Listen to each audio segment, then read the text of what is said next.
بسم اللہ الرحمن الرحیم۔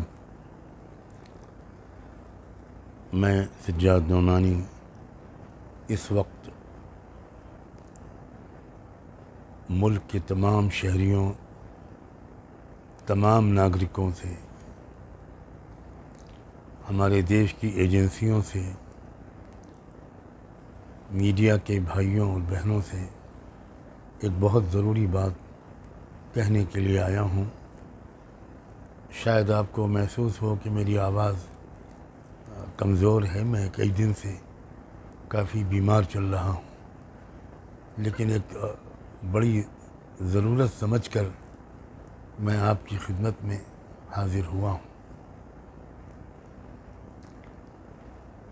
میری بڑی محبت کے ساتھ آپ سب سے گزارش ہے کہ خدا کے لیے پلیز جو ہمارے دیش کی اصل سمسیائیں ہیں، جو بہت بڑے ایشوز ہیں، ان کی طرف ہم سب کی توجہ ہونی چاہیے اور ان کے حل کرنے کے لیے ہم سب جو کچھ کر سکیں ہم کو کرنا چاہیے۔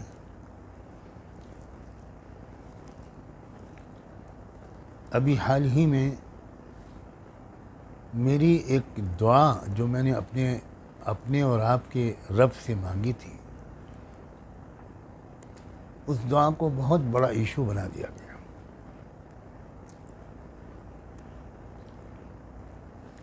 مجھے واقعی اس کا دکھ بھی ہے اور حیرت بھی ہے۔ دنیا کا کون سا انسان ہوگا جو اس طرح کی کوئی ہتیا کو درست سمجھے گا، اس کو جسٹیفائی کرے گا؟ اور پھر مجھے اور بھی اس بات کا دکھ ہوا کہ ایسی ہتیا کر کے پھر مریادا پروشوتم شری رام چندر جی کا نعرہ لگایا گیا۔ کہاں شری رام چندر جی، جن کو تو علامہ اقبال نے امام ہند کہا ہے، اور کہاں یہ اس قسم کا کوئی کرائم؟ بہرحال اس بارے میں آپ کچھ نہیں کہہ سکتا، اس لیے کہ وہ تو معاملہ عدالت میں ہے اور عدالت کے فیصلے کا سب کو انتظار کرنا ہی چاہیے۔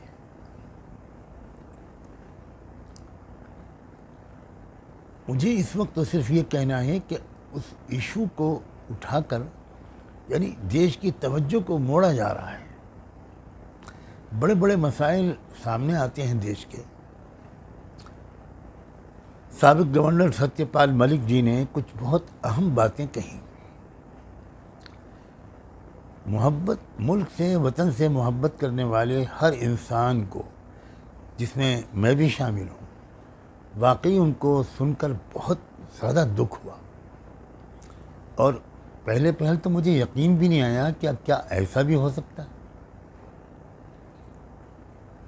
اب اس خبر پر بحث ہو، اس خبر پر کو پیچھے ڈال دینے کے لیے کچھ اور خبروں کو اوپر لے آیا گیا، کچھ اور گھٹنائیں کر دی گئیں، اور پھر اس کے بعد ان گھٹناؤں کو بھی پیچھے کر دینے کے لیے دعا کو مسئلہ بنا دیا گیا۔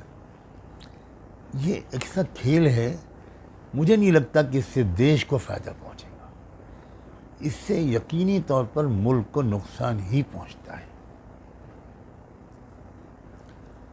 اب لوگ عجیب قسم کی چیزیں اٹھا رہے ہیں، یاد دلا رہے ہیں کہ سجاد نعمانی وہی شخص ہے جس نے افغانستان کی جنگ آزادی کی کامیابی پر مبارکباد دی تھی۔ میں پھر کہتا ہوں کہ بہت کچھ جاننے کے باوجود مجھے اپنے کانوں پر یقین نہیں آتا یہ باتیں سن کر۔ کیا بھارت کے رہنے والے یہ چاہتے ہیں کہ دنیا کی سب قومیں غلام بنی رہیں؟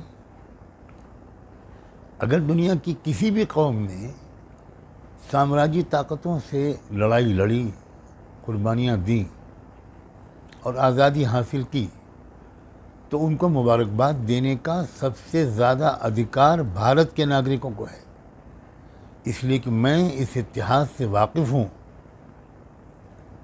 میں نے اپنے گھر میں اس اتحاد کو پڑھا ہے. آپ تو نہیں جانتے کہ میرے والد کون تھے. آزادی کی تحریک کے رہنماؤں سے ان کا کیا رابطہ تھا. میں نے اپنے گھر میں جے پرکاش نارائن کو آ کر مشورے لیتے ہوئے دیکھا. ونوبا بھاوے جی کو کے پاس جاتے ہوئے اپنے والد صاحب کو دیکھا.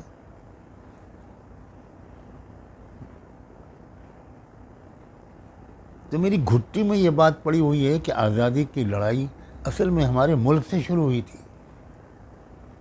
اس کے بعد میں ساری دنیا کے غلام دیشوں کو آزادی ملی تھی. تو بھارت کا ایک لیڈنگ رول ہے. تو دنیا میں کہیں بھی اگر آزادی ملے گی تو بھارت کے ناگرکوں کو اس آزادی پر خوش ہونے کا سب سے زیادہ حق ہے. لوگ اس کو آج یاد دلا رہے ہیں ٹویسٹ کر کے، لیکن وہ کیوں نہیں یہ یاد دلاتے کہ جب بھارت پہلی بار نیوکلیئر طاقت بنا تھا اور ایک کامیاب تجربہ شری اٹل بہاری واجپئی کی قیادت میں نیوکلیئر طاقت کا بھارت میں ہوا تھا، تو سجاد نعمانی نے ایک لیٹر لکھ کر اٹل بہاری واجپئی جی کو اس کی مبارکباد دی تھی. اور وہ اس وقت کے اخبارات میں چھپی تھی وہ خبر. اور واجپئی جی نے مجھے شکریہ کا خط ہی نہیں لکھا، بلکہ انہوں نے اپنا ایک نمائندہ میرے پاس بھیجا. ان کا نام بھی میں لیتا ہوں، ڈاکٹر تیاگی ان کا نام تھا. اب وہ کہاں ہے میں نہیں جانتا. وہ آیا، انہوں نے کہا کہ اٹل جی کو بہت خوشی ہوئی کہ آپ نے اس سلسلے میں ان کو مبارکباد کا خط لکھا. اور پھر اس کے بعد ڈاکٹر تیاگی کے اصرار پر میں اٹل جی سے ملا، اور بہت خوشگوار ملاقات رہی وہ جب وہ پرائم منسٹر تھے. اس کو لوگ بھول جاتے ہیں کہ میں نے یہ بھی کیا تھا. ایک غلط رخ پر لے جانا، ڈسٹارٹ کرنا، مس گائیڈ کرنا، مس انفارم کرنا. اور آج کل کے جرنلسٹوں کی عادت ہے کہ وہ کوئی ہسٹری پڑھتے تو ہے نہیں. میں سب کو تو نہیں کہتا، لیکن کچھ کی تو شاید ایسی عادت ہے. میں آپ سے ہاتھ جوڑ کے درخواست کرتا ہوں کہ اس وقت ملک ہمارا ایک کٹھن دور سے گزر رہا ہے، بہت کٹھن دور سے گزر رہا ہے.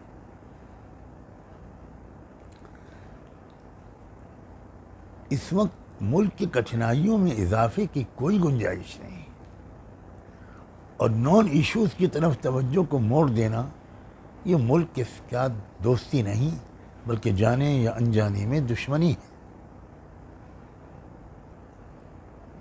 میں نے تو ستیہ پال ملک صاحب کے اسٹیٹمنٹ کے جواب میں کے بارے میں ایک صاحب نے مجھ سے پوچھا تھا، ملک سے باہر کوئی میڈیا کے لوگ تھے، انہوں نے مجھ سے پوچھا، تو میں نے ان سے کہا کہ بھائی مجھے تو یقین ہی نہیں آتا. میں تو سمجھتا ہوں یہ کسی آفیسر کی غلطی ہوگی، کوئی ڈیفنس منسٹری کی یہ غلطی ہو. یہ بات ماننے کے لیے میرا ضمیر تیار نہیں ہے.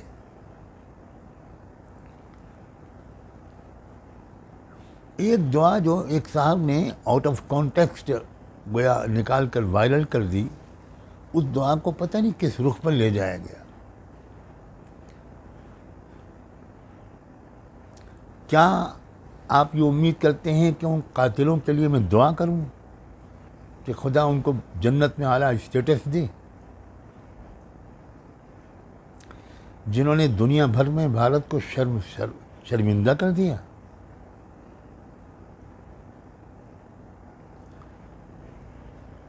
پورے رمضان، میں پھر دہراتا ہوں، رمضان کے پورے مہینے میں سب سے زیادہ زور میں روزانہ اپنی تقریروں میں جس بات پر دیتا تھا وہ یہ تھا کہ اس رمضان کے مہینے میں خاص طور پر اور مستقل طور پر اسلام کا حکم ہے کہ ہم اپنے آس پڑوس کے لوگ، غریب لوگ جو کسی بھی دھرم سماج کے ہوں، ان کی خدمت کریں، ان کو اوپر اٹھائیں، بچوں کو اچھی تعلیم دلوائیں. پورے رمضان میں نے اس پر زور دیا ہے. اور روزانہ کی دعا میں اپنے ملک کی ترقی، اپنے ملک کی خوشحالی، اپنے ملک کے اندر انصاف اور امن کی بحالی، بھائی چارے کا پھیلنا، اس کے لیے رو رو کر دعائیں مانگی ہیں، اور لاکھوں کروڑوں لوگوں نے مانگی ہیں، انہی میں میں ایک ہوں۔ میں کوئی خاص آدمی تو نہیں ہوں، ایک بہت معمولی سا شہری ہوں اس ملک کا۔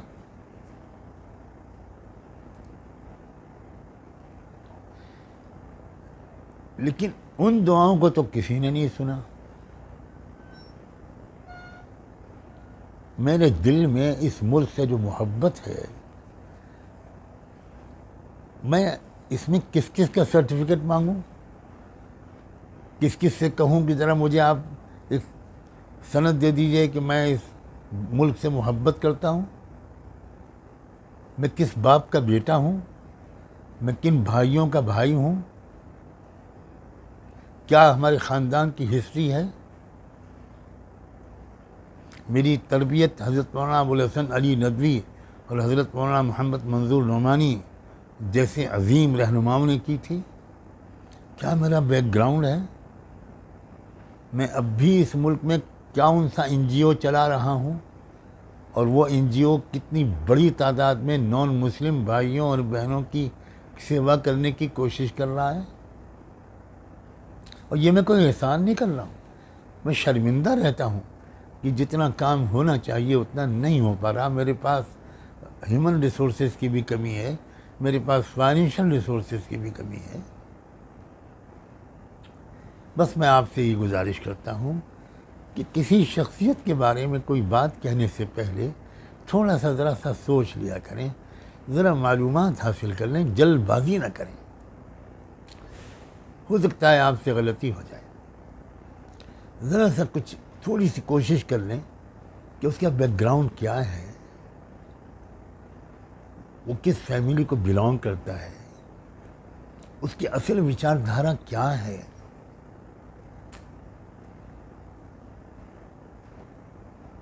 کاش کہ مجھے خود سامنے آ کر یہ بات نہ کہنی پڑتی، مگر مجھے اپنے ملک کے ضمیر سے، اس ملک کی میجورٹی سے، اوور ویلمنگ میجورٹی سے بہت اچھی امید ہے۔ عام انسان کھلے دل کا ہے، میں اسی سے مخاطب ہوں، اپنے دیش کی سرکار سے بھی مخاطب ہوں، ایجنسیوں سے بھی مخاطب ہوں، میڈیا کے لوگوں سے، اور سب میں ایسے لوگ ہیں کہ جن کے سامنے جب صحیح بات آ جاتی ہے تو وہ پروپیگنڈے کے اثر سے اپنے آپ کو نکال لیتے ہیں۔ بس یہی مجھے آپ سے کہنا تھا۔ آپ نے چند منٹ اپنے لگا کر میری بات کو سنا، اس کے لیے میں آپ کا بہت بہت شکر گزار ہوں۔ Thank you very much. خدا حافظ۔